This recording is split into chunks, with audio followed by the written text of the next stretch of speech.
Hi hello craft sparrow എന്ന് ഫിബിലാണ്. ഇന്നത്തെ നമ്മുടെ വീഡിയോ എന്ന് പറഞ്ഞാണ് എല്ലാ ദിവസവും സ്റ്റാർട്ട് ചെയ്യാറ്.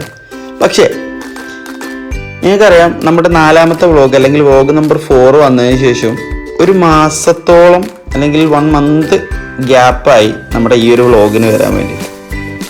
അതിൻ്റെ പിന്നിലുള്ള കാരണം എന്ന് വെച്ചാൽ, നമ്മളൊരു വീഡിയോ അപ്ലോഡ് ചെയ്യാൻ വേണ്ടി എഡിറ്റ് ചെയ്യാനിരിക്കുമ്പോൾ അല്ലെങ്കിൽ ഒരു വീഡിയോ എടുക്കാൻ വേണ്ടി ഇരിക്കുന്ന സമയത്ത് ഇത് ഈ രീതിയിൽ എടുത്താൽ ശരിയാവുമോ, അല്ലെങ്കിൽ ഒന്നുകൂടെ ഇമ്പ്രൂവ്ഡ് വേണോ, അല്ലെങ്കിൽ ഒന്നുകൂടെ ക്വാളിറ്റി കണ്ടന്റ് ആക്കണോ എന്നിങ്ങനെയുള്ള ചോദ്യത്തിന് അല്ലെങ്കിൽ ക്വസ്റ്റ്യൻസിന് ഉത്തരം കിട്ടാത്തതിൻ്റെ പ്രശ്നമായിരുന്നു. എനിവേ, ഞാനൊരു കാര്യം തീരുമാനിച്ചു, നമുക്ക് നമ്മുടേതായ രീതിയിൽ അങ്ങ് അപ്ലോഡ് ചെയ്യാം. ഓറ് പറഞ്ഞ് അല്ലെങ്കിൽ ഓറ് ഇൻട്രോ പറഞ്ഞ് ചടപ്പിക്കുന്നില്ല. ബട്ട് ലാസ്റ്റ് കൊറോണ സമയത്ത് ക്ലിക്കായ ഒരു കാര്യം കൂടെ പറഞ്ഞിട്ട് നമുക്ക് നമ്മുടെ വ്ളോഗിലേക്ക് കിടക്കാം. അതിങ്ങനെയാണ്, ചിലത് റെഡിയാവും, ചിലത് റെഡിയാവില്ല. നമ്മളത് റെഡി ആയിട്ടില്ല, പക്ഷെ നമുക്കൊരു പ്രശ്നവുമില്ല. അതെ, നമ്മളുടെ റെഡി ആവുമെന്ന് നമുക്കൊന്ന് നോക്കാം. Then finally welcome back to the vlog. ഈ ഒരു വീഡിയോ 2 കണ്ടന്റിന്റെ മിശ്രിതമാണെങ്കിൽ കൂടെ ഈ രാത്രി ഇരുന്ന് എഡിറ്റ് ചെയ്യുന്നത് ഹൈലി എക്സൈറ്റഡോട് കൂടി മാത്രമാണ്. കാരണം നമ്മൾ ഇതുവരെ നമ്മുടെ പേജിൽ ചെയ്യാത്ത ഒരു സൈസ് ഫ്രെയിം അതിൻ്റെ വർക്കിലാണ്. അതെ, A2 സൈസ് ഫ്രെയിം. രാത്രിയത്തെ എക്സൈറ്റ്മെൻറ്റ് ഒട്ടും കളയാതെ പിറ്റേന്ന് രാവിലെ തന്നെ ഫ്രണ്ടിനെയും കൂട്ടി ലക്ഷ്യസ്ഥാനത്തേക്ക് വെച്ച് പിടിച്ചു.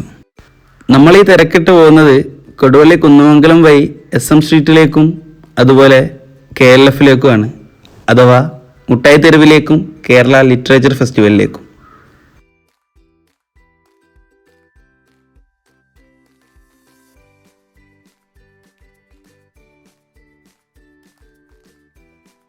ഫൈനലി നമ്മളങ്ങനെ ടൗണിലെത്തി.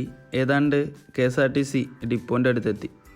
ഇവിടുന്ന് കുറച്ചേ ഉള്ളൂ SM സ്ട്രീറ്റിലേക്ക്.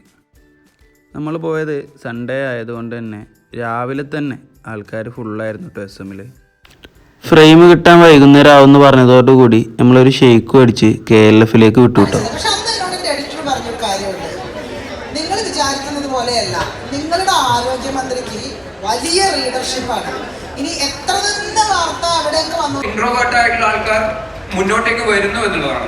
ഞങ്ങൾക്ക് എനിക്ക് അതാണ് അതിൽ മനസ്സിലായില്ല. എന്റെ തോളത്തിരിക്കുമ്പോൾ നീ എന്തിനാ എന്റെ തോളത്തിരിക്കുന്നത് എന്നുള്ളതല്ല, അവർ അത്രത്തോളം വളർന്നു എന്നുള്ളതാണ്. അപ്പം അത് മനസ്സിലായപ്പോൾ ഞങ്ങൾ ആലോചിച്ചതാണ്, ഞങ്ങൾ കേരളത്തിൽ മാത്രം വളരെ വിനയത്തോടെ പറയാൻ ആഗ്രഹിക്കുകയാണ്. ഇവിടെ വയനാട്ടിലെ പ്രത്യേക റോഡിന്റെ കാര്യം എന്തായാലും പരിശോധിക്കാം. വേഗം പറഞ്ഞു പോവാം. സോനിയസ് വളർന്നു വലുതായി എല്ലാവരും. പ്രണയത്തിൽ കൃത്യമായ വ്യത്യാസം ഇന്നത്തെ ക്രൗഡിൽ കാണാനുണ്ട്. അതെങ്ങനെ ഞാൻ മനസ്സിലാക്കുന്നതെന്ന് ചോദിച്ചാൽ, മേ ബി ഒരു 6 കൊല്ലം മുമ്പ്, എൻ്റെ വീഡിയോ ഒക്കെ ആദ്യമായിട്ട് വൈറലാവുന്ന ഒരു 6 കൊല്ലം മുമ്പാണ്.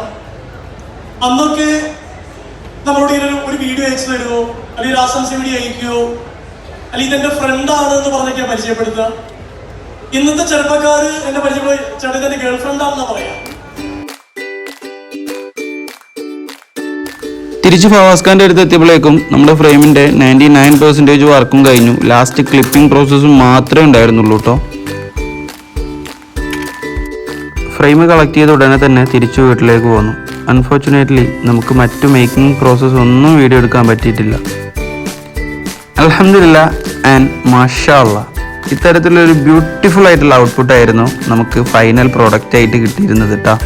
പോർട്രേറ്റ് പിക്ക് ഇത്തരത്തിലുള്ള വലിയ ഫ്രെയിമിലേക്ക് സെറ്റ് ചെയ്യുന്ന സമയത്ത് ഇത്തരത്തിലൊരു ഡിഫറെൻറ്റ് ലുക്ക് തന്നെ കിട്ടും കേട്ടോ. And finally thank you for watching. Video ഇഷ്ടപ്പെട്ടാൽ തീർച്ചയായും ലൈക്ക് ചെയ്യുക. നമ്മുടെ മറ്റു വീഡിയോസിൽ നിന്നും ഇതിന് എന്തെങ്കിലും ഒരു മാറ്റം ഉണ്ടെന്ന് നിങ്ങൾക്ക് തോന്നുന്നുണ്ടെങ്കിൽ തീർച്ചയായും കമൻറ്റ് ചെയ്യുക. ഇതുവരെ നമ്മുടെ ചാനൽ സബ്സ്ക്രൈബ് ചെയ്യാത്തവരാണെങ്കിൽ സബ് ചെയ്ത് കൂടെ കൂടുക. ബെല്ലൈക്കൻ എനേബിൾ ചെയ്ത് അടുത്ത വീഡിയോക്കായി കാത്തിരിക്കുക.